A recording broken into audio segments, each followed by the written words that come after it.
வணக்க மக்களே. தபிதா நிஜ உலகத்திலிருந்து மர்ம ஊரோட ரகசியத்தை கண்டுபிடிப்பாங்கன்னு நினைச்சோம். ஆனால் அது இல்லை. தபிதா திரும்பவும் மர்ம ஊரோட வலையிலே சிக்கிட்டாங்கன்னு எபிசோட் 3யோட முடிவில் நம்ம தெரிஞ்சுக்கிட்டோம். ஆனால் அவங்க இப்போ தனியாக இல்லை, கூடயே 4 உருப்படியும் கூட்டிகிட்டு வராங்க. இதில் யாரெல்லாம் பேய்களுக்கு பலியாவாங்க, யாரெல்லாம் உயிர் பிழைப்பாங்கன்னு பார்க்கலாமா? சரி, ஃப்ரம் சீசன் 3 எபிசோட் 4ஓட முழு கதையை ஆரம்பிக்கலாமா? நம்ம சேனலை கப்பே பண்ணவங்க சக்சஸ் ஆக்குங்க. இப்ப வீக்குல போலாம். இந்த எபிசோட் ஸ்டார்ட் ஆகுறது ஆம்புலன்ஸ் ரோட்டில் நின்றுச்சுல, அங்கேருந்து தான். ஆம்புலன்ஸ் டிரைவரும் உள்ளே இருந்த இஎம்டியும் ரோட்டில் நின்று ரோட்டில் விழுந்திருக்கிற மரத்தை பார்த்துக்கிட்டு இருக்காங்க. இப்போ போலீஸ் ஆஃபீஸர் அக்கோஸ்டாவும் வந்து சுற்றி பார்த்துட்டு ஏன் இங்கே ஒரு வண்டியும் நிற்கலை, பொதுவாக இப்படி மரம்லாம் விழுந்துச்சா டிராஃபிக் கூடணுமேனு யோசிச்சுட்டு இருக்காங்க. இவங்களுக்கு ஒன்றுமே புரியலை. ஆம்புலன்ஸ் டிரைவர் எமர்ஜென்சி கூப்பிட்டுட்டு இருக்காரு, ஆனால் ஆப்போசிட் சைட்லேருந்து எந்த ஒரு பதிலுமே வரல. அவருக்கும் ஒன்றுமே புரியலை. ஆனால் தபிதாக்கு இனிமேல் என்னெல்லாம் நடக்க போகுதுன்றது நல்லாவே தெரியும். அப்படியே வந்து பார்க்குறாங்க, சுற்றியும் காக்காவாக வந்துக்கிட்டே இருக்கு.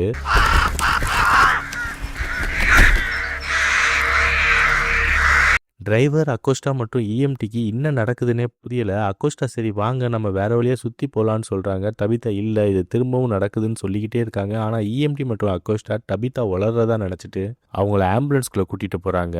இன்னும் வேடிக்கை பார்த்தீங்களா? உண்மை தெரிஞ்ச ஆள்கிட்ட பவர் இல்லை, பவர் இருக்கிற ஆளுக்கு உண்மை புரியலை. இதுதான் உலக மக்களே. இங்கே மர்ம ஊருக்குள்ளே ஈத்தன் வீட்டில் உட்காந்து விக்டரோட டிராயிங்ஸ்லாம் பார்த்துக்கிட்டு இருக்கான். அப்போ சடனாக ஃபோன் ரிங் அடிக்குது. ஈத்தன் பயந்து போய் ஃபோன் எடுக்கிறான். ஃபோனில் பேசுறது தாமஸோட குரல். அந்த குரல் ஈத்தன் கிட்ட, அம்மா ஆம்புலன்ஸில் வந்துகிட்டு இருக்காங்க, அவங்களுக்கு உன்னோட உதவி வேணும், நீ பயப்படாமல் இருந்தால் மட்டும்தான் அவங்கள காப்பாற்ற முடியும்னு சொல்லிக்கிட்டு இருக்கும்போது பின்னாடி இருந்து ஜிம்மு வந்து ஃபோனை பிடிங்கிட்டு யார்கிட்ட பேசிகிட்டு இருக்கேன்னு கேட்கிறாரு. ஈத்தன் அதுக்கு தாமஸ்ன்னு சொல்ல, ஜிம் இப்போ ஃபோனில் பேசுகிற தாமஸோட குரல் கிட்டேயே, இங்கே பாரு என் குழந்தைங்க கிட்ட உன் வேலையெல்லாம் காட்டவளை வச்சுக்காதேன்னு சொல்லிக்கிட்டு இருக்கும்போது தாமஸோட குரல், அவங்க இப்போ உன்னோட குழந்தைங்க இல்லை ஜிம்முன்னு நக்கலாக சொல்லுது. ஜிம்மு கோவத்தில் ஃபோனை சவத்துலேருந்து பிடுங்குறாரு. ஜூலியும் இங்கே வந்துடுறாங்க. ஜிம் இப்போ தான் உன்னை நோட்டீஸ் பண்ணுறாப்புல, ஃபோனுக்கு கனெக்ஷனே கொடுக்கல. ஜிம் ஈத்தன் கிட்ட அந்த குரல் உங்ககிட்ட என்ன சொல்லிச்சுன்னு கேட்கிறாரு. ஈத்தன் அம்மா உயிரோடு இருக்காங்களாம், ஆம்புலன்ஸில் வந்துக்கிட்டு இருக்காங்களாம், அவங்களுக்கு என்னோட உதவி வேணும்னு சொல்லிச்சுன்னு சொல்ல, ஜிம் மற்றும் ஜூலி உறைஞ்சு போக சீன் ஹாஸ்டலுக்கு ஷிஃப்ட் ஆகுது. எபிசோட் 3ல் ஜன்னல் கண்ணாடியை உடச்சிட்டு வந்து இறந்து போன காக்காவை இன்னும் யாருமே எடுத்து போடலை. இப்போ அதை யார் எடுத்து போடுறதுன்னு நிக்கி மற்றும் பக்தா 2 பேத்துக்கு நடுவுலையும் வாக்குவாதம் போகுது. கடைசியாக பக்தா நான்லாம் இந்த கெட்ட சகுனத்தை தொடமாட்டேன்னு சொல்லிட்டு டில்லி பாட்டிக்கிட்ட வந்து நீ இந்த சீட்டுக்கட்டை எடுத்துகிட்டு வந்ததுனால தான் எல்லான்னு சொல்லிக்கிட்டு இருக்காங்க. அப்போ தோனா வந்து எல்லாரும் அமைதியாக கிளம்புங்கன்னு சொன்னதும் எல்லாரும் கிளம்புறாங்க. ஹாஸ்டலோட இன்னொரு பக்கம் மேரியல் ஃபாத்திமாவை செக் பண்ணிட்டு, இப்போ உனக்கு உடம்பு நல்லா இருக்கு, நல்லா சாப்பிட்றீங்க போல, இப்படியே நல்லா சாப்பிட்டுட்டு குழந்தைய புஷ்டிக்கா வளங்கன்னு சொல்கிறாங்க. ஃபாத்திமாவும் ஆமாம் நான் இப்போ நல்லா சாப்பிட்றேன்னு சொல்ல, கொய்யால நீ என்ன சாப்பிட்றேன்னு எங்களுக்கு தானே தெரியும். சாரா வீட்டு பெட்ரூமில் விக்டர் சாரா கிட்ட பெட்ஷீட் வேணும்னு சொல்ல, சாரா எடுத்துகிட்டு வந்து கொடுத்துட்டு ஏன்னு கேட்க, விக்டர் எனக்கு பழைய விஷயங்கள் எல்லாம் மறந்துடுச்சு, அதெல்லாம் இப்போ சீக்கிரமாக ஞாபகப்படுத்தணும்னு சொல்கிறாரு. சாரா ஏன் இப்போ என்ன ஆச்சுன்னு கேட்க, விக்டர் அதுக்கு இங்கே இந்த ஊரில் எப்பயுமே பனி பெஞ்சதில்லை, இப்போ இந்த ஊரோட சுழற்சி மாறிக்கிட்டு இருக்குன்னு சொல்லிட்டு பெட்ஷீட் கோட்டையை கட்டுறதுக்காக பேஸ்மெண்ட்டுக்கு போகிறாரு. சாராவும் பின்னாடியே போகிறாங்க. ஊருக்குள்ளே இருட்டிருச்சு. ஆம்புலன்ஸ் டிரைவர் இன்னும் ஹெல்ப்லைனுக்கு கான்டாக்ட் பண்ணிக்கிட்டே தான் வண்டி ஓட்டிக்கிட்டு இருக்காரு. ஆனால் பதில் எதுவுமே வரல. டெபிட்டா பயத்தில் உட்காந்துருக்காங்க. ஆளு நம்ம ஏன் இன்னும் காட்டுக்குள்ளேயே சுத்திக்கிட்டு இருக்கோம், நம்ம சர்க்கிள்ல போயிட்டு இருக்கோமான்னு கேட்க, டிரைவர் சரி நான் வண்டியை திருப்பிடுவான்னு கேட்கிறாரு. தபிதா உடனே இல்ல இங்க இருட்டினதுக்கு அப்புறம் வெளியே இருக்கிறது சேஃப் இல்ல, இன்னும் கொஞ்சம் தூரம் போனா மர்ம ஊர் வந்துடும், அங்க இருக்க மக்கள் நம்மளை காப்பாத்திடுவாங்கன்னு பயந்துகிட்டே சொல்றாங்க. ஆம்புலன்ஸ்ல இருக்க மத்தவங்களுக்கு ஒண்ணுமே புரியல. சீன் ஊருக்கு ஷிஃப்ட் ஆகுது. பாய்டு இங்க ரேண்டால் கூட பஸ்ல உட்காந்துருக்காரு. வெளியே பேய்கள் எதுவும் வருதான்னு பாத்துக்கிட்டு இருக்காப்ல. ரேண்டால் நீங்க பேய் எப்படி சின்ன பண்ண போறீங்க, ஏது பண்ண போறீங்க நிறைய கேள்வி கேட்டுக்கிட்டு இருக்காப்ல. பாய்டு கடுப்பாயிட்டு, நான் உன்னதான் போலீஸ் ஸ்டேஷன்ல போய் தூங்க சொன்னேன்ல, ஏன் இங்க உட்காந்து எனக்கு காண்டி ஏத்திட்டு இருக்கேன்னு கேட்க, ரேண்டால் நான் எங்க இருந்தா உனக்கு என்னன்னு புசுக்குன்னு கேட்டுறாப்ல. எனக்கு அவர் எம்எல்ஏடான்ற மாதிரி இருந்துச்சு இந்த சீனை பாக்குறப்ப. ரேண்டால் போன சீசன்ல கனவு பூச்சியால ரொம்ப பாதிக்கப்பட்டிருக்காப்ல, நிறைய விஷயங்களை பார்த்து கஷ்டப்பட்டிருக்காப்ல. அதான் பாய்டு இங்க தப்பிக்கிறதுக்கு ஏதாச்சும் வாய்ப்பு இருக்கான்னு கண்டுபிடிச்சிட்டாருனா அவருக்கு ஹெல்ப் பண்ணலான்னு சொல்லிட்டு தான் இங்க உட்காந்துருக்காரு. ஆனா பயலுக்கு மரியாதையா தான் பேச தெரியாது, கொஞ்சம் ரக்கட் பயம் போல. காட்டுக்குள்ளே இருக்க மரக்கட்டை வீட்டில் கென்னி, ஜேட், கிறிஸ்டி, டேல் எல்லாரும் இப்போ தஞ்சம் அடைஞ்சிட்டாங்க. கிறிஸ்டி கால் வலியினால தூங்க முடியாமல் எழுந்துக்கிறாங்க. பார்த்தா கென்னி தூங்காமல் லெட்டர் எழுதிட்டு இருக்காரு. ஏன்னு கேட்டால் அவங்க வழக்கப்படியே அவங்க இப்படி தான் இறந்தவங்களுக்கு லெட்டர் எழுதுவாங்களாம். இவர் இப்போ அவரோட அம்மா டியான் சேனுக்கு லெட்டர் எழுதிட்டு இருக்காரு. அப்படியே கென்னியும் கிறிஸ்டியும் லவ்வர்ஸ் மாதிரி பேசிட்டு இருக்காங்க. அப்போ ஜேட் எழுந்து எனக்கும் தூக்கம் வரல, உங்களுக்கும் தூக்கம் வரலன்னா நான் ஒரு கதை சொல்லட்டான்றாப்புல. சீன் கட் ஆகுது. சாரா வீட்டு பேஸ்மெண்ட்ல விக்டர் போர்வையால கோட்டையை கட்டிட்டு 2 பேரும் இப்போ உள்ள போய் உட்காந்து பேசுறாங்க. விக்டர் என் அம்மா என்னையும் என் தங்கச்சி எல்லாரையும் அண்டர் கிரவுண்ட் அறைக்குள்ளே இருக்க சொன்னாங்க. ஆனா நான் எங்க அம்மா பேச்சை கேட்டதுனால இப்போ இங்க உயிரோட இருக்கேன். என் தங்கச்சி கேட்காதனால இப்போ உயிரோட இல்லை. அடுத்த நாள் காலையில இந்த ஊருக்குள்ள வந்து நான் பார்த்தா வெறும் சடலம் மட்டும்தான் இருந்துச்சு. அப்பதான் பாய் அண்ட் ஒயிட்டை நான் பார்த்தேன்னு சொல்ல, சாரா உனக்கு பாய் அண்ட் ஒயிட் தெரியுமான்னு கேட்க, விக்டர் இவ்வளவு வருஷமா எனக்குன்னு இருந்த ஒரே ஒரு துணை அந்த பாய் அண்ட் ஒயிட் மட்டும்தான். அந்த பையன் தான் ஒவ்வொரு சடலத்தோட நினைவா ஒரு பொருள் எடுத்து வச்சுக்கோன்னு சொல்லிச்சுன்ட்டு இப்ப விக்டர் அவர் தோண்டி எடுத்துட்டு வந்த சூட்கேஸை திறக்கிறாப்புல. சாரா, ஸோ இந்த பொருட்களை பார்க்குறப்ப உனக்கு பழைய நினைவுகள்லாம் வரும். சரி, ஏன் பெட்ஷீட் கோட்டை நாளாக வேணும்னு கேட்குறாங்க. விக்டர் அதுக்கு இந்த மாதிரி கோட்டையை கட்டி அதுக்குள்ளே வந்து உட்காந்துக்கிட்டா எனக்கு கொஞ்சம் தைரியம் வரும். இருந்தாலும் பழைய நினைவுகள்லாம் எனக்கு பயம் தரலாம்ல. இந்த ஊர்லேயே பயங்கரமான ஆள் நீ தான். நீ கிட்ட இருந்தா என்னை யாராலையும் ஒன்றும் பண்ண முடியாதுல்ல. அதனால தான் சொல்ல சாராக்கு இப்போ உள்ளுக்குள்ளே வலிக்குது. ஆனால் அதை காமிச்சிக்காம லைட்டாக சிரிச்சுக்கிறாங்க. விக்டர் சொல்கிறதும் கரெக்டு தான். சீசன் 1லேயே ரொம்ப பயங்கரமான ஆள்னா அது நம்ம சாரா தான்.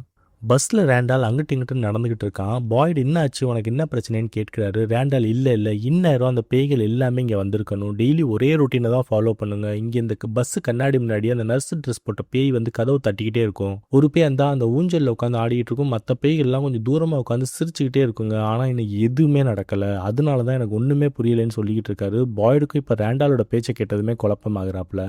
இப்போ ஆம்புலன்ஸ் மர்மவரோட எல்லைக்கு வந்துருச்சு. தாபிதா வண்டியை நிறுத்துங்க, இங்கே இருக்கவங்க நம்மளை காப்பாற்றிடுவாங்கன்னு சொல்லிட்டு இருக்காங்க. ஆனால் டிரைவர் இல்லைன்னு சொல்லிட்டு வண்டியை ஓட்டிக்கிட்டே இருக்காரு. இப்போ பஸ்ஸுக்குள்ள இருக்க பாய்ட் மற்றும் ரேண்டால் இதை பார்த்துட்டு ஷாக் ஆகுறாங்க. வீட்டு ஜன்னல் வழியா ஈத்தன் இதை பார்த்துட்டு தாமஸோட குரல் சொன்ன மாதிரி ஆம்புலன்ஸ் ஊருக்குள்ள வந்துருச்சுன்னு சொல்றான். பாய்ட் ரேண்டால் பஸ்ஸை விட்டு இறங்கி வந்து ஆம்புலன்ஸை நிறுத்துறதுக்காக ஓடுறாங்க. ஆம்புலன்ஸ் நிக்கல. ஆனா ஈத்தன் அம்மான்ட்டு ஆம்புலன்ஸ் பின்னாடியே ஓடுறான். பாய்டு இதை பார்த்ததுமே ஈத்தனை போய் பிடிச்சிட்டு எல்லாரும் இப்போ ஜிம்மோட வீட்டுக்குள்ள போறாங்க. ஆம்புலன்ஸ் இப்போ கொஞ்சம் தூரத்தில் போய் நிற்கிது. ஏன்னா இஎம்டி டிரைவர் ரோட்டில் ஒரு லேடி சுயநலம் இல்லாமல் இருக்காங்கன்னு சொல்கிறாரு. தபிதா இல்லை அதுக்கு நம்மளை பிடிக்கிறதுக்காக பொறி வச்சிருக்குன்னு சொல்லிட்டு துள்ளுறாங்க. அக்கோஸ்டா இப்போ நீ அமைதியாக இருன்னு சொன்னால் கேட்க மாட்டேங்கிறேன்னு தபிதா கையில் விலங்க மாட்டி விட்டு அமைதியாக இருக்க சொல்கிறாங்க. வீட்டில் ஈத்தன் பாய்டு கிட்ட தாமஸோட குரல் அம்மா ஆம்புலன்ஸில் ஊருக்குள்ளே வருவாங்கன்னு சொல்லிச்சு. இப்போ ஆம்புலன்ஸ் ஊருக்குள்ளே வந்துருச்சு, அம்மாவை காப்பாற்றணும்னு சொல்லிக்கிட்டே இருக்கான். இங்கே இஎம்டி ஆள் மற்றும் டிரைவர் போய் ரோட்டில் இருக்க லேடியை பார்க்க போகிறாங்க. டபிதா இல்லை போகாதீங்க, அதுக்கு உங்களை கொன்னுருன்னு சொல்லிட்டு கத்திக்கிட்டே இருக்காங்க. டிரைவர் இஎம்டி ஆளும் ஒரு வழியாக லேடி கிட்ட போய் பல்ஸ் எல்லாம் செக் பண்ணிட்டு ஏன் பல்ஸே இல்லைன்னு சொல்லிட்டு டிஸ்கஸ் பண்ணிட்டு இருக்காங்க. அக்கோஸ்டா வண்டியை விட்டு வெளியே வந்து இந்த பொம்பளை புலம்பிக்கிட்டே இருக்காப்பான்றாங்க. அப்போ ரோட்டில் கிடக்கிற லேடி கண் முழிச்சிட்டு சிரிக்குது. கிட்ட இருக்கிற ஆட்களுக்கு ஒன்றுமே புரியலை. லேடி இப்போ பேயா உருமாறி இஎம்டி ஆளுக்கு கழுத்தில் வெட்டு, டிரைவருக்கு வயிற்றுல வெட்ட போட்டு விடுது. டபிதா ஆம்புலன்ஸில் உட்காந்து இதை எல்லாம் பார்த்துக்கிட்டு இருக்காங்க. அக்கோஸ்டாவை இதை பார்த்து ஷாக் ஆகுறாங்க. பேய் இப்ப கத்தி மற்ற பேய்களெல்லாம் கூப்பிட்டுட்டு அக்கோஸ்டா கிட்ட வருது. அக்கோஸ்டா உடனே கன் எடுத்து இந்த பேயை சுட ஆரம்பிக்கிறாங்க. வீட்டுல ஜிம்மு போய் ஜன்னல் வழியா என்ன நடக்குதுன்னு பாக்குறாங்க. ரேண்டால் கன்னு சத்தம் கேக்குதுன்னா பேய்களோட ஆட்டம் ஆரம்பிச்சிச்சுன்னு நினைக்கிறேன்னு சொல்ல, இங்க பேய்கள் அக்கோஸ்டாவுக்கு சுத்து போட்டுருச்சு. பேய்க கிட்ட வர அக்கோஸ்டாக்கு என்ன பண்றதுன்னே தெரியல. அங்கிருந்து ஓட ஆரம்பிக்கிறாங்க. பேய்கள் எல்லாமே இப்ப அக்கோஸ்டாவை துரத்த ஆரம்பிக்குது. தபிதா ஹென்றி எழுப்ப ட்ரை பண்ணிட்டு இருக்காங்க. ஜிம் இங்க என் மனைவி அந்த ஆம்புலன்ஸ் இருக்கிறதுக்கான 1% சான்ஸ் இருந்தா கூட நான் அந்த சான்ஸ் எடுக்க போறேன்னு சொல்லிட்டு வெளியே ஓடுறாரு. பாய்டு இப்போ ஈத்தன் கிட்ட அந்த ஆம்புலன்ஸ்ல யார் இருக்காங்கன்னு எனக்கு தெரியல, நாங்கள் அவங்கள காப்பாற்றணும்னு நீ நினச்சேனா நீ வெளியே வந்து எங்கள் வேலையை இன்னும் கடினமாக்கிடக்கூடாது, உனக்கு புரியுதா நான் சொல்கிறதுன்னு கேட்குறாரு. ஈத்தன் புரியுதுன்னு சொல்ல பாய்ட் ஜூலி கிட்ட அவனை பார்த்துக்கோன்னு சொல்லிட்டு ரேண்டாலை கூப்பிட்டுட்டு வெளியே போகிறாப்புல. ஹென்ரிக்கு சுயநினைவு வருது. தாபிதா நிலைமை எடுத்து சொல்லி புரிய வச்சுக்கிட்டு இருக்காங்க. அப்போ ஆம்புலன்ஸோட கதவு திறக்குது. தபிதா பயந்து போய் திரும்பி பார்த்தா வந்திருக்கிறது ஜிம்மு. ஜிம்முக்கு செம ஷாக்கு. தபிதா ஜிம்மு கிட்ட பேபி என்னை காப்பாற்றி என் கையில் விளங்க மாட்டிருக்குன்றாங்க. ஜிம் என்ன பண்ணுறதுன்னு சொல்லிட்டு வந்து யோசிச்சுக்கிட்டு இருக்காப்புல. அப்போ மறுபடியும் ஆம்புலன்ஸோட கதவு திறக்குது. இப்போ வந்திருக்கிறது பாய்டு மற்றும் ரேண்டால். இவங்க 2 பேத்துக்குமே டபிட்டாவை பார்த்ததுமே என்ன நடக்குதுன்றது புரியல. ஜிம் பாய்டு கிட்ட கைவிலங்கோட கீ கேட்கிறாரு. பாய்டு இல்ல நான் அது என்கிட்ட கொண்டு வரலன்னு சொன்னதுமே ரேண்டால் பஸ்ல வந்து டூல் கிட்ட எடுக்கிறதுக்காண்டி ஓடுறான். பாய்டும் ஆம்புலன்ஸ் கதவை பூட்டிட்டு போறாப்புல. ஹாஸ்டல்ல அபாய மணி அடிக்குது. ஊருக்குள்ள நைட்டு வினோதமா ஏதாச்சும் நடந்தா மட்டும்தான் இந்த மணி அடிக்கும். அக்கோஸ்டா இன்னும் பேய்களை சுட்டுக்கிட்டே ஹாஸ்டல் பக்கமா வராங்க. அப்போ ஒரு கன் ஷாட் ஹாஸ்டல் ஜன்னல் பக்கமா நின்றுகிட்டு இருக்க நிக்கி மேல பட்டு அவங்க துடிக்கிறாங்க. உடனே மேரியல் வந்து அவங்களுக்கு ஃபர்ஸ்ட் எய்ட் பண்றாங்க. ஹாஸ்டல்ல ஒரே பேனிக் மோட். மேரியல் நிக்கியை திருப்பி பார்த்துட்டு குண்டு இன்னும் வெளியே வரல, நம்ம சீக்கிரமா அந்த குண்டை வெளியே எடுக்கணும்னு சொல்றாங்க. அக்கோஸ்டா ஹாஸ்டல் கதவு கிட்ட வரைக்கும் வந்துட்டாங்க. கிளாரா இப்ப வெளியே போய் அக்கோஸ்டாவை உள்ள கூட்டிட்டு வராங்க. அக்கோஸ்டா இன்னும் பேனிக் மோட்லயே நடக்கிறது என்னன்னு தெரியாம நிக்கியோட காயத்தை பார்த்துட்டு என்ன மன்னிச்சிருங்க, நான் தெரியாம தெரியாம பேய்கன்னு நினைச்சுதான் சுட்டேன்னு சொல்லிட்டு இருக்காங்க. தோனா நீ கொஞ்சம் அமைதியா இரு, உன் கூட யாரெல்லாம் வந்திருக்காங்கன்னு கேட்கிறாங்க. அக்கோஸ்டா மரம் ஆம்புலன்ஸ்னு சொல்றப்ப சீன் ரேண்டாலோட பஸ்ஸுக்கு ஷிஃப்ட் ஆகுது. ரேண்டால் டூல்ஸ் கிட் மட்டும் மந்திரக்கல்ல எடுத்துட்டு ஆம்புலன்ஸ் இருக்க இடத்துக்கு ஓடுறான். பாய்டு இங்கே டிரைவர் பாக்கெட்ல ஆம்புலன்ஸோட கீ இருக்கான்னு தேடிட்டு இருக்காரு. ரேண்டால் ஆம்புலன்ஸ் கிட்ட வந்ததுமே ஷாக்கு. 4 பேய்கள் அவரோட வலியை மறைக்குது. ரேண்டால் உடனே மந்திரக்கல்ல வச்சு சாத்தானே அப்பால போன்றிருக்காரு. பேய்கள் ஒன்று இது இப்படிலாம் வேலை செய்யாது தங்கம்னு சொல்ல பாய்டு என்னடா சத்தம்னு வந்து பார்த்தா ரேண்டாலுக்கு பேய்கள் சுத்து போட்டிருக்கு. ரேண்டால் உடனே டூல்ஸ் கிட்ட பாய்டு கிட்ட தூக்கி போட்டுட்டு பஸ்ஸுக்கு திரும்ப ஓட பாக்குறான். ஆனா இப்ப அவருக்கு கனவு பூச்சி தெரிய ஆரம்பிக்குது. அப்படியே அந்த பூச்சி எல்லாம் அவரை மேய்ஞ்சிக்கிட்டே இருக்க அவருக்கு அங்கேயே ரோட்ல படுக்கிறாரு. பாய்டு இங்கே டூல்ஸ் கிட்ட ஜிம்மு கிட்ட கொடுத்துட்டு ஆம்புலன்ஸ் சாவியை தேட ஆரம்பிக்கிறாரு. பின்னாடி இருந்து ஒரு பேய் இந்த சாவியவா தேடுறேன்னு கேக்குது. பாய்டு பயத்தோட பார்க்க அந்த பேய் இந்த சாவியை நீ வாங்கிட்டு போ, எங்களுக்கு விளையாடுறதுக்கு தான் ரேண்டால் இருக்காளன்னு சொல்லுது. பாய்டுக்கு என்ன பண்றதுன்னே தெரியல. ரேண்டால சுத்திக்கிட்டு இருக்க கனவு பூச்சி இப்ப காணாம போச்சு. ஆனா இப்ப அவரை சுத்தி பேய்களா இருக்கு. பாய்டு கிட்ட இருக்க பேய் உன்னால எல்லாரையுமே காப்பாற்ற முடியாது பாய்டுன்னு சொல்ல பாய்டு பேய்கிட்ட இருந்து சாவியை வாங்கிட்டு கிளம்புறாரு. ரேண்டால் பாய்டு என்னை விட்டுட்டு போயிடாதன்னு சொல்லி கத்திக்கிட்டே இருக்கான். பாய்டால இந்த இடத்துல வேற என்னதான் செய்ய முடிஞ்சிருக்கும்? ரேண்டாலோட கதி என்ன ஆக போகுதுன்னு தெரியல. டியான்சானோட மரணத்துல இருந்தே பாய்டு இன்னும் மீளல. இப்ப ரேண்டால் வேறையா? ஹாஸ்டல்ல மேரியல் நிக்கிக்கு மினி ஆப்ரேஷன் பண்ணிக்கிட்டு இருக்காங்க. அதுவும் ஒரு கொரடை வச்சு. இன்னையா பண்ணிக்கிட்டு இருக்கீங்க? கொரடை இடுப்புல விட்டு குண்டு எடுக்கிறாங்க. ஆம்புலன்ஸ் ஹாஸ்டல் வாசலுக்கு வருது. ஜிம்மு தபிதாவை விலங்கோட ரிலீஸ் பண்ணிட்டு ஹென்ரியோட கீழே இறங்குறாங்க. பாய்டுக்கு என்ன பண்றதுனே தெரியல. ரேண்டால் அவர் மண்டைக்குள்ளே ஓடிக்கிட்டு இருக்கான். ஆனா பாய்டு ரேண்டாலை காப்பாற்ற போகாம ஹாஸ்டலுக்குள்ள போறாரு. ஹாஸ்டலுக்குள்ள போனதுமே எல்லாருமே ஷாக்கு. ஒரே அமைதியா இருக்கு. ஏன்னா இறந்து போயிட்டு தான் நினைச்ச தபிதா இப்ப ஊருக்குள்ள உயிரோட திரும்ப வந்திருக்காங்க. அக்கோஸ்டா வந்து தபிதா கைவிலங்க கலட்ட தபிதா நான் தான் ஏற்கனவே சொன்னேன்ன்ற மாதிரி லுக் விடுறாங்க. அக்கோஸ்டா ஃபுல் பயத்தோட இருக்காங்க. சீரியஸ்லி இது பெரிய சீக்வன்ஸ். ட்விஸ்ட் மேல ட்விஸ்ட் வந்துகிட்டே இருந்துச்சு. எனக்கெல்லாம் புயல் அடிச்சு ஓஞ்ச மாதிரியே இருந்துச்சு. ஆனா இங்கதான் இன்னொரு ட்விஸ்ட். ஹாஸ்டல் கிச்சன் கிட்ட டில்லி பாட்டி எல்ஜின் கிட்ட ஃபாத்திமா பாவம்ல காக்கா வந்து இறந்து போனது கெட்ட சகுனமா இருக்குமோன்னு கேட்டுக்கிட்டு இருக்காங்க. எல்ஜின் இப்ப ஷாக்ல இன்னொரு பக்கமா பாத்துக்கிட்டு இருக்கான். ஏன்னா இங்க ஜப்பானின் கிமோனோ உடை போட்ட பெண் பேய் வந்திருக்கு. பொதுவா இந்த பேய் எல்ஜினோட தூக்கத்துல தான் வரும். இப்ப ஃபர்ஸ்ட் டைம் முழிச்சிருக்கும் போது வந்திருக்கு. ஜப்பான் பேய் யாரும் இல்லாத ஒரு இடத்துக்கு போய் நிக்குது. எல்ஜினும் பின்னாடியே போறாப்ல. அந்த பேய் உதவின்னு சொல்லிக்கிட்டே எல்ஜின் கிட்ட வர எல்ஜின் பயந்து பின்னாடி வந்ததுமே பேய் காணாம போயிருது. ஜப்பானுக்கே போயிருந்தா நல்லதுதான். ஆனா இந்த பெண் பேய்க்கு என்ன கதை இருக்குன்னு தெரியல. அது மட்டும் இல்ல இந்த பேய் நல்லவங்களா இல்ல எலிஜினுக்கு வைக்கிற எலி பொரியான்னு வேற தெரியல.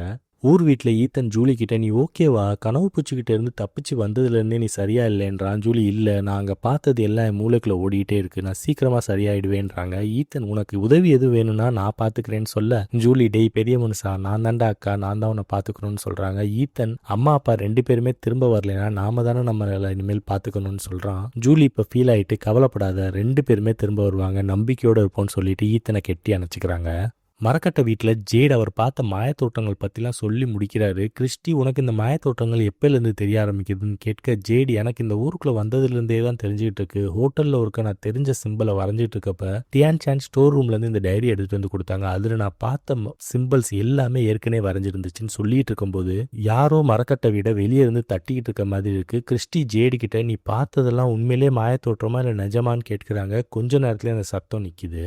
பெட்ஷீட் கோட்டையில் விக்டர் சூட்கேஸ்ல இருந்து ஒவ்வொரு பொருட்களாக எடுத்து பார்க்குறாரு. அவருக்கு அவரோட சின்ன வயசு நினைவெல்லாம் வந்துகிட்டு இருக்கு. ஒரு வாட்சை பார்க்கும்போது அவர் சின்ன வயசுல ஒரு சடலத்துக்கிட்ட இருந்து இது எடுத்தது அவருக்கு ஞாபகம் வருது. இவரோட பேரு கிர்பர்னு சொல்லிட்டு அடுத்த ஒரு லேடியோட பர்ஸ் எடுத்துட்டு இவங்க பேரு டொலாரஸ், இவங்க எப்பவுமே அழுதுகிட்டே இருப்பாங்கன்னு சொல்லிட்டு எதையோ தேடுறாரு. சாரா என்ன ஆச்சுன்னு கேட்க விக்டர் கிறிஸ்டோபரோட நினைவா ஒண்ணுமே இல்லையே, அவருக்கு சில சிம்பிள்ஸ் எல்லாம் தெரிய ஆரம்பிச்சிச்சு, அதுக்கப்புறம் தான் அவருக்கு பைத்தியம் பிடிச்ச மாதிரிலாம் நடந்துகிட்டாருன்னு சொல்லிட்டு போதும் இதுக்கு மேல பழசெல்லாம் நினைக்க வேணாம்னு சொல்லிட்டு பெட்ஷீட்டோட கோட்டையை இடிச்சிட்டு வெளியே வந்து கோட்டையை பிச்சு போட்டு இருக்கான். சாரா இப்ப பயப்படாத விக்டர், இந்த ஊர்லயே பயங்கரமான ஆள் நான் தானே, நான் இங்க இருக்கும்போது நீ ஏன் பயப்படுறேன்னு கேட்க விக்டர் எனக்கு இப்ப ஞாபகம் வந்துருச்சு, அதோட பேர் ஜாஸ்பர்னு சொல்றாரு. சீன் ஹாஸ்டலுக்கு ஷிஃப்ட் ஆகுது.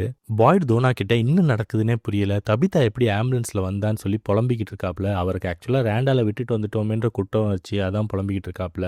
அதே மாதிரி ஹாஸ்டலோட இன்னொரு அறையில ஜிம் தபிதா கிட்ட ஹென்றி உண்மையிலே விக்டரோட அப்பாவா, நீ அவளை எப்படி கண்டுபிடிச்ச, எப்படி திரும்ப ஊருக்குள்ள வந்தேன்னு சொல்லி விசாரிச்சுக்கிட்டு இருக்காரு. தபிதா லைட் ஹவுஸ் டவர்ல இருந்து நிஜ உலகத்துக்கு போனது, ஹென்றி மிரண்டா மற்றும் அவங்க இந்த ஊருக்கு வரதுக்கு முன்னாடியே இந்த ஊரை பத்தின எல்லா பெயிண்டிங்ஸையும் வரைஞ்சி வச்சுக்கலாம் சொல்லிட்டு சாரி சாரி சாரி என்னை மன்னிச்சிருன்னு சொல்லி அழுகுறாங்க. ஜிம் இல்ல இல்ல இல்ல நீ சேஃபா இருக்க, அதுதான் நம்மளுக்கு முக்கியம்னு சொல்லி சமாதானப்படுத்திக்கிட்டு இருக்கப்ப ஏதோ ஒரு சத்தம் கேக்குது. என்னன்னு பார்த்தா குண்டடி வாங்கின நிக்கியால வலியை பொறுத்துக்க முடியல, கத்துறாங்க கதறாங்க, வாயிலிருந்து ரத்த வாந்தியா எடுக்க ஆரம்பிக்கிறாங்க. மேரியல் காப்பாற்ற முயற்சி பண்ணிக்கிட்டே இருக்காங்க. ஆனா நிக்கியோட சொல்லி முடிஞ்சிருச்சு. பாய்டு இப்ப கடுப்பாயி அக்கோஸ்டாவை பிடிச்சு கத்துறாரு. அக்கோஸ்டா இல்ல இது ஒரு ஆக்சிடென்ட் சொல்லி புரிய வைக்க பாக்குறாங்க. ஆனா பாய்டு கத்திக்கிட்டே இருக்காரு. தோனா வந்து இப்ப பாய்ட கூட்டிட்டு போறாங்க தனியா. 2 பேரும் தனியா வந்ததுமே தோனா ரூமை பூட்டிட்டு ஒரு டேபிள் கிட்ட போய் நிக்கிறாங்க. பாய்டு இங்க பாரு, இப்ப லெக்சர் கொடுக்க ஆரம்பிக்காத, நீ சொல்றதெல்லாம் கேட்கறதுக்கு என் மூளைக்குள்ள இப்ப ஸ்பேஸே இல்லைன்னு இருக்காரு. ஆனா தோனா அழுதுகிட்டு வந்து பாய்ட கெட்டி பிடிச்சு, பயமா இருக்கு பாய்டு, எனக்கு இங்க நடக்கிறதெல்லாம் பார்த்தா இப்ப ரொம்ப பயமா இருக்குன்னு சொல்லி அழுதுகிட்டு இருக்காங்க. இமயமலை மாதிரி இருந்த மனுஷிய இந்த மர்மம் ஒரு அள வச்சிருச்சுல. சரி, இங்கே சாரா வீட்டு பேஸ்மெண்ட்டில் விக்டர் கிறிஸ்டோஃபர் கதையை சாரா கிட்ட சொல்லிக்கிட்டு இருக்காப்புல.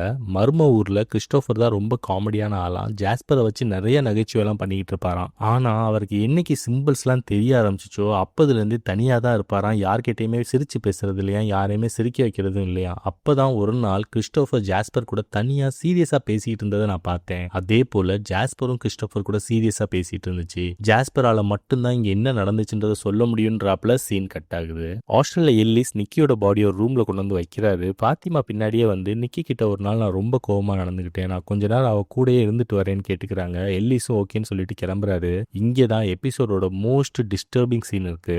பாத்திமா நிக்கி பக்கத்துல உட்காந்து வருத்தப்படுறாங்க. ஆனா அடுத்த செகண்டே நிக்கியோட குண்டுப்பட்டு காயத்திலிருந்து வந்த ரத்தம் இருக்குல்ல, அந்த ரத்த கரையை தொட்டு நக்குறாங்க. பாத்திமாக்கு இதோட சுகம் ரொம்ப பிடிச்சு போகுது. இப்போ அந்த காயத்தை நோண்டி அதுலேருந்து ரத்தத்தை எடுத்து ருசிச்சுக்கிட்டே இருக்காங்க. பாத்திமா வயிற்றுல வளர்றது குழந்தையா இருக்க வாய்ப்பே இல்லைன்ற மாதிரி எனக்கு தோணுது இந்த சீனை பார்க்குறப்ப. பயங்கர ஒரு மாதிரி. சரிங்க, பாய்டும் தோனாவும் தனியாக வந்தாங்களா. அவங்க இப்போ 2 பேரும் ஒரு ஷாட் எடுக்கிறாங்க. அப்போ வெளியே ஆம்புலன்ஸ் லைட் எரிய ஆரம்பிக்குது. பாய்டு மற்றும் தோனா ஜன்னல் வழியாக வந்து பார்க்குறாங்க. அங்கே ஆம்புலன்ஸ் மேலே ரேண்டாலோட சடலம் கிடக்குது. பேய்கள் அவரை சதைச்சு கொண்டு போட்டிருக்குன்னு நினச்சா அதுதான் இல்லை. ரேண்டால் கண் முழிச்சு திரும்புறாரு. வாய் கிழிஞ்சு தொங்குது. எபிசோடு இங்கே முடியுது. ஹென்றி விக்டரோட சந்திப்பு எப்படி இருக்க போகுது? அக்கோஸ்டா இந்த ஊரோட சூழ்நிலைக்கு ஏற்ற மாதிரி நடந்துப்பாங்களா? தபிதாவோட கதை இந்த ஊருக்கு நம்பிக்கை தருமா, இல்லை பிரச்சனைகளை கொண்டு போய் விடுமா? விக்டர் ஜாஸ்பரை கண்டுபிடிச்சு உண்மையை தெரிஞ்சுப்பாரா? எல்ஜின் கிட்ட இருந்து ஜப்பான் பேய்க்கு இன்னும் உதவி வேணும். ஃபாத்திமாவோட பிரெக்னன்சி மிஸ்ட்ரி என்ன? பாய்டு இனியும் பேய்களை பிடிக்க பிளான் போடுவாரா? ரேண்டால் பாய்டை பழி வாங்குவாரா? இந்த கேள்விக்கெல்லாம் பதில் தெரிஞ்சுக்க SAS தமிழ் வாய்ஸ் ஓவர் சேனலை சப்ஸ்கிரைப் பண்ணுங்க. இந்த எபிசோட் பிடிச்சிருந்துச்சுன்னா லைக் பண்ணுங்க, ஷேர் பண்ணுங்க, உங்க தியரியை கமெண்ட்ல சொல்லுங்க. அது வரைக்கும் வாழ்க வளமுடன்.